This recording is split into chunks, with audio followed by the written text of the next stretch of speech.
Here's something nobody tells you about running a business. Being a one-person show feels like freedom until it becomes a prison. You're the CEO, the customer service rep, the marketing department, and the janitor. You've got complete control, sure, but you've also got a complete bottleneck. And that bottleneck is you. I see this all the time. Entrepreneurs who start their business have more freedom, more control, more time, and they end up trapped, working 80-hour weeks, saying no to opportunities, watching their personal life disappear because they're convinced they have to do everything themselves. Here's the uncomfortable truth. A solo show doesn't scale, period. You're not lazy if you need help.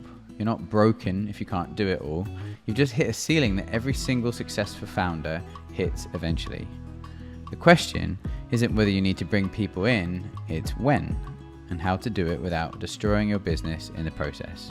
I'm Tate Pollock, founder of Pivotal and author of Everywhere Commerce. This channel is about building businesses that work in the real world, not just in theory. If you're here to learn how modern business actually operates, hit subscribe and grab a book at pivotal.digital/everywhere-commerce. Today we're talking about the most important thing entrepreneurs should avoid when they're drowning: hiring help. Not because it's trendy, not because you're supposed to, but because at some point, doing everything yourself stops being scrappy and starts being stupid. We're going to cover how to know when it's time, the real difference between in-house and outsourced help, how to pick people who actually make your life easier, and the practical steps to get started without breaking the budget or your sanity. It isn't theory. This is what I've learned building multiple businesses and helping work with multiple businesses and entrepreneurs, and pretty much every hiring mistake you can imagine. So, the 4 signals you can't ignore. Let me give you the 4 signals it's time to bring people in. These aren't suggestions, they're red alerts. So, signal 1. You're turning down good work if you're already saying no to opportunities because you don't have the bandwidth. That's not being selective, that's just leaving money on the table. I had a client who was an accountant, talented, hardworking, booked solid, but she kept turning down projects because she was maxed out. She thought she was being responsible, managing her workload, but she was actually doing was capping her income at whatever she could personally produce. She was literally choosing to stay small, not intentionally. When she hired her first contractor to handle the individual client consultations and project setup, her revenue doubled in 6 months. Not because she was working more hours, but because she was working on the right things. Signal 2. Great ideas, zero execution. So you've got a pipeline of opportunities clogged because you're stuck in day-to-day operations. Maybe you know you should be creating content, but you're answering customer emails. Maybe you should be developing new products, but you're handling returns. Maybe you should be building partnerships, but you're just updating your website. This is a trap I've fallen into, and it's also a trap because you're thinking you're the only one who can do those things. Spoiler alert, you're not. Even if you were, it doesn't matter if you never get around to doing them. Signal 3. Customer experience is slipping and customer complaints are creeping up. Not because your product or service is bad, but because you can't keep up with expectations. Response times are getting longer, quality is inconsistent, and you're making mistakes because you're juggling too many balls. Your customers don't care that you're busy, they care about their experience. And if that experience suffers because you're stretched too thin, they'll find someone who can deliver what they need. And that won't be you. Signal 4. Admin is eating up your life. When daily finances, paperwork, administrative tasks all become super overwhelming, you're not running a business, you're working for one, or you're drowning in one. I see entrepreneurs spending 3-4 hours a day on invoicing, expense tracking, email management, and scheduling. That's like 15-20 hours a week. That's half your week, or nearly half a full-time job spent on stuff that doesn't grow your business. If you're spending more time managing your business than building it, you've already waited too long. So, the big choice, in-house or outsourced. So you've decided you need help. Now comes the $1 million question. Do you hire someone full-time or do you outsource the work? Here's the honest answer. It depends on where you are right now, what you need, and how you operate at your best. Let me break down both options so you can make the right choice for your situation. Understanding in-house hiring. So in-house hiring means bringing someone into your company officially. They're on your books, you control their schedule, and they rely on you as their employer. This could be someone working in your office or a remote employee. And the key is that they're a part of your team, not just someone you hire in for projects. The real benefits of in-house are that, first of all, you get consistency. And in-house team members are there day to day. They're staying in tune with evolving processes, tools, and conversations. So you don't need to bring them up to speed every time you have a new project. Second, you start to build culture. So when you bring people into your day-to-day operations, Teams calls, strategy sessions, planning meetings, you start to form bonds. So employees feel more connected to your mission and therefore your success. Third, you get investment in growth. People you hire early often wear multiple hats and learn with your business as it scales. So you might start with someone part-time for customer support, and then 6 months down the line, they're helping you lead operations. That's the kind of internal mobility that only exists when someone's truly part of your team. I've seen this happen dozens of times, and in my own team, I have multiple people who've worn multiple hats and helped me grow and scale and adapt as we've needed it. So definitely a key takeaway. The person you hire as a virtual assistant could become your operations manager. The customer service rep could become your head of customer success. The part-time bookkeeper could become your financial director, etc., etc. The real cost of in-house, though, is, and we can't sugarcoat it, in-house hiring is more complex, more expensive than most people realize. Setup time is significant. You need proper job descriptions, onboarding materials, interviews, tool assignments. There's legal and tax structures that you need to stay compliant with. If you're just starting out, all of that can seem quite overwhelming. So costs go way beyond salary. You've got national insurance contributions, taxes, paid holidays, sick days, equipment, software licenses. You've got to spend time training the team. So for small businesses, these costs can add up really quickly. And so therefore you should probably think about sticking with contractors, freelancers, friends, whatever you can do to scale early before adding all those overheads. And here's what nobody talks about: a management overhead. So employees need direction, and they need feedback, and they need career development and your time, and they need to be managed, not just given tasks. So that's going to take up your bandwidth also, worth considering. Understanding outsourcing. So outsourcing means hiring people or providers outside your business to complete specific tasks or projects for an agreed fee. Freelancers, contractors, virtual assistants, specialized agencies, they don't need a desk at your office, and they don't need to be your employees. They just need to get the job done, which is sometimes all that needs to be done. And the real advantage of outsourcing is speed. So speed is the biggest advantage. You've got ownership, accountability. You don't have to go through an interview process or get them onboarded. You just get the job done. So outsourcing can be a massive benefit to early stage businesses. There's no complicated tax setups. You can start small and usually kick things off immediately. Often your freelance or your contractors can scale with you, and they can grow too. Plus, you have access to a global talent pool, which is another huge benefit. You're not limited to one city or a country. If you need an expert podcast editor in Pakistan, or you need an editor in the Philippines, a Spanish-speaking customer service rep in Argentina, or a skilled software developer in Eastern Europe, for example, all of that is possible, often at lower costs than local hiring. And also worth noting, flexibility is key. You can try different roles, different people, you can switch directions if needed, and if something isn't the right fit and it needs to be changed, it's much simpler to adjust that than with a permanent employee. So definitely consider that over permanent employees at the earlier stage. You lower financial risk, and you're not committed to ongoing employment costs. You pay for the results and not time in a seat. Now, the real challenges of outsourcing is inconsistency. It's the biggest risk. So freelancers may have other clients.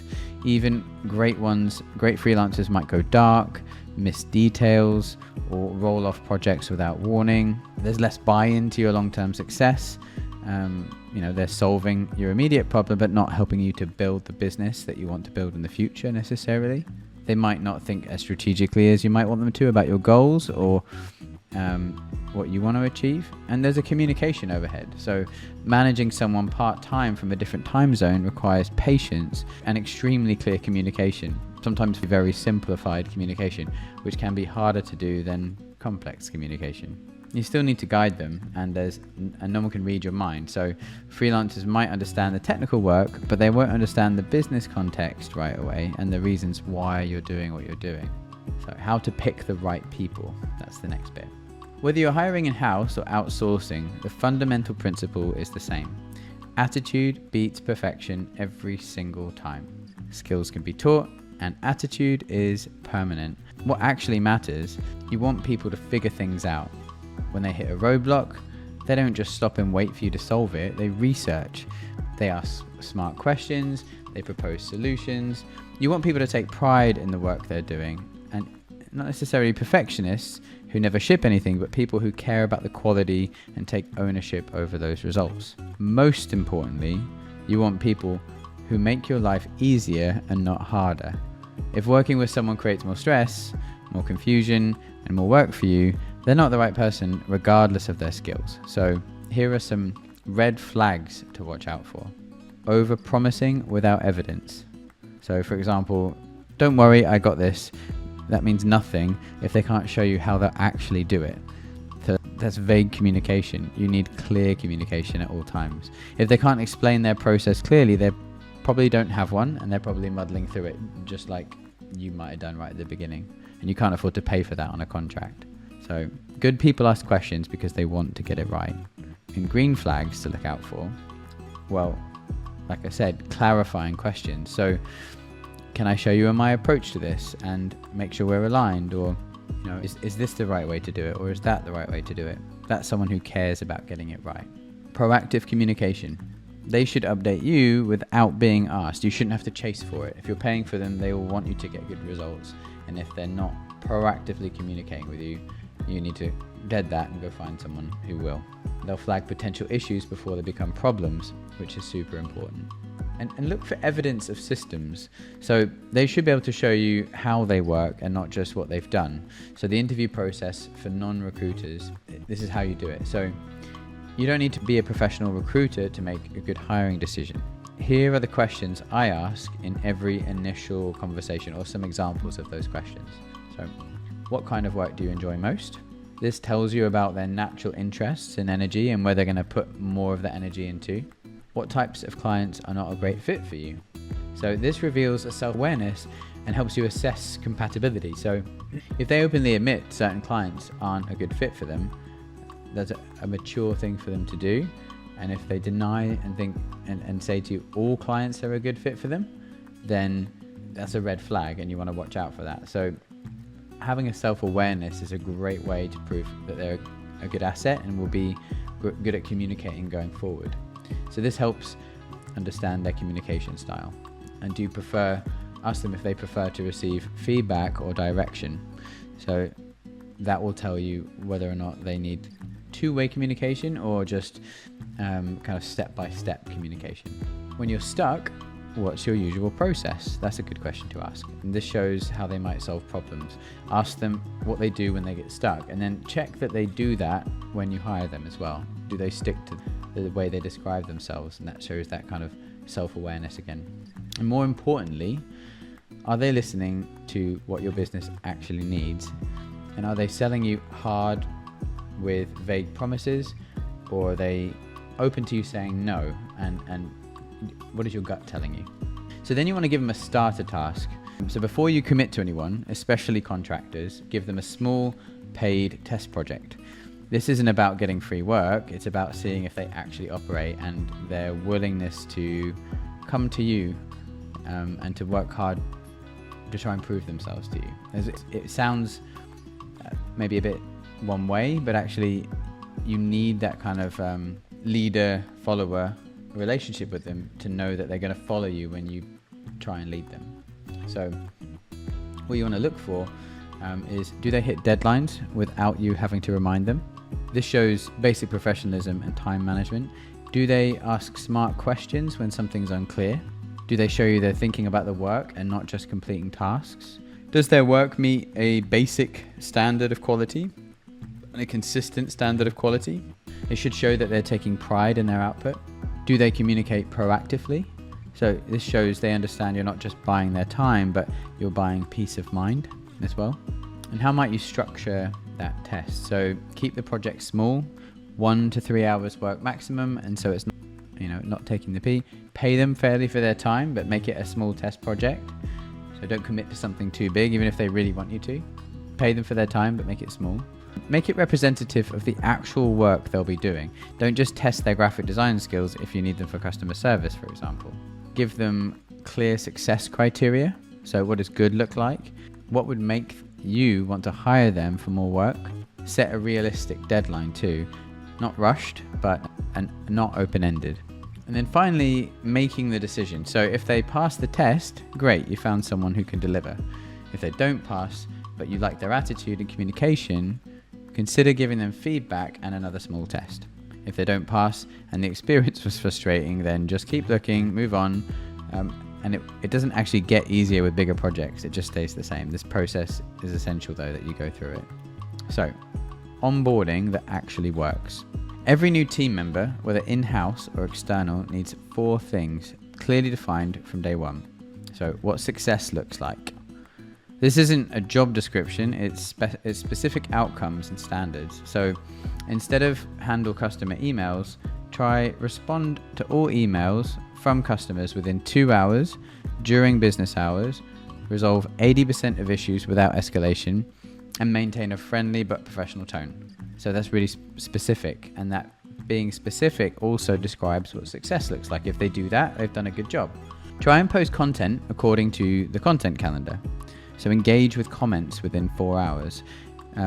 Track engagement metrics weekly, that kind of thing. Be really specific about the things that you want. This is what you would describe to them.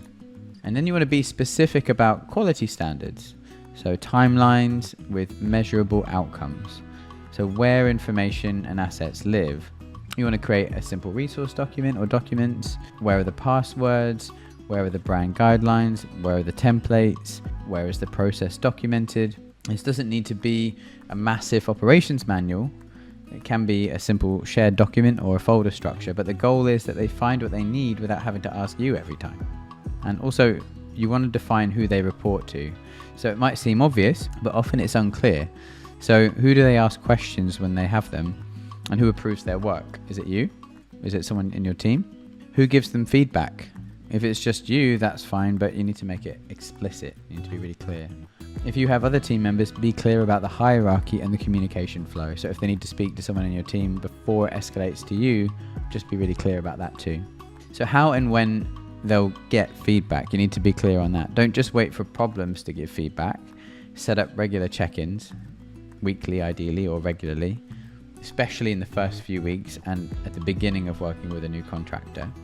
For contractors, this might be a weekly email update, but for employees, for example, it might be a brief daily check-in or a morning stand-up, or even a weekly one-to-one or a combination of those things. So we do one-to-ones at Pivotal. So be clear about your feedback style. Do you prefer direct written feedback, quick calls, detailed reviews? Maybe create a 1-page onboarding guide. So you wouldn't need like a corporate handbook. A simple 1-page guide can transform the entire working relationship. You want to include in there key responsibilities, success metrics, where to find resources, who to contact for different types of questions, and your communication preferences. This can take an hour and creates and saves dozens of hours of confusion later. Still not sure what to delegate first? Here's how to figure it out. So this is the ladder steps approach. Instead of thinking, should I outsource marketing? Ask, what's one regular marketing task I never want to do again? Maybe it's uploading social media posts. Maybe it's sending follow-up emails. Maybe it's updating your website content. Start with one specific repeatable task, build trust and systems, and then you want to expand gradually. This approach reduces risks, builds confidence, and creates a foundation for scaling. The weak spots strategy. So what are you bad at but pretending you're not? If you hate customer service but you're muscling through it, find someone who actually enjoys talking to people. They'll be better at it and you'll be relieved. If you're terrible at bookkeeping but you're doing it because you think you should, hire a bookkeeper. Your stress will decrease and your financial accuracy will improve. This is the weak spots approach. If you're not good at writing, you'll be forcing yourself to create content, work with a copywriter. Your content will actually be better and you'll have time for what you're actually good at. And then you can take the revenue first approach. So then that's focusing on activities that directly generate revenue or directly support revenue generation for your business. Customer service that keeps customers happy and buying again, priority. Content creation that attracts new customers, priority. Administrative tasks that don't directly impact revenue, they can wait, or you can delegate. Start small and scale smart. So begin with 5 or 10 hours a week, and this is enough to make a meaningful impact without overwhelming your budget. So that's 5 to 10 hours a week of delegation and outsourcing. Easy to implement, easy to test. You want to track the results. So are you getting your time back? Is the quality acceptable? Are you less stressed? If yes, then you want to gradually increase their hours and add more tasks. If no, adjust the approach, restart, try again. So making it work long term. Here's what I've learned after multiple years of building teams and helping others do the same. Communication is everything. Be direct about expectations as well. If someone does something incorrectly, address it respectfully and clearly, but acknowledge that they're still learning. Your job when working with contractors isn't to micromanage, it's to clarify outcomes and timelines and coach. You become a coach. So your job when managing employees is similar, is to provide direction, remove obstacles, give feedback, and just coach again. You become a coach. Time zones matter as well if you're working with people abroad. So if you're working with someone in a different time zone, you want to batch your communication. So daily message with all the questions is much better than constant back and forth. Constant back and forth has with it extra bandwidth you don't need to be spending. And cultural differences are very real as well. So what seems direct to you might seem rude to them, and what seems polite to them might seem evasive to you. So just be mindful of cultural differences and respectful of them. And be aware that technical setup takes time. So don't expect someone to be fully productive from day one.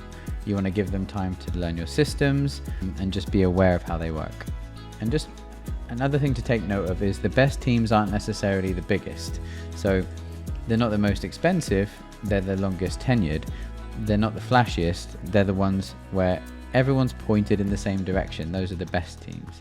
So be clear on what needs to happen, capable of doing it well, and connecting to the bigger picture. That's where you want your team to be.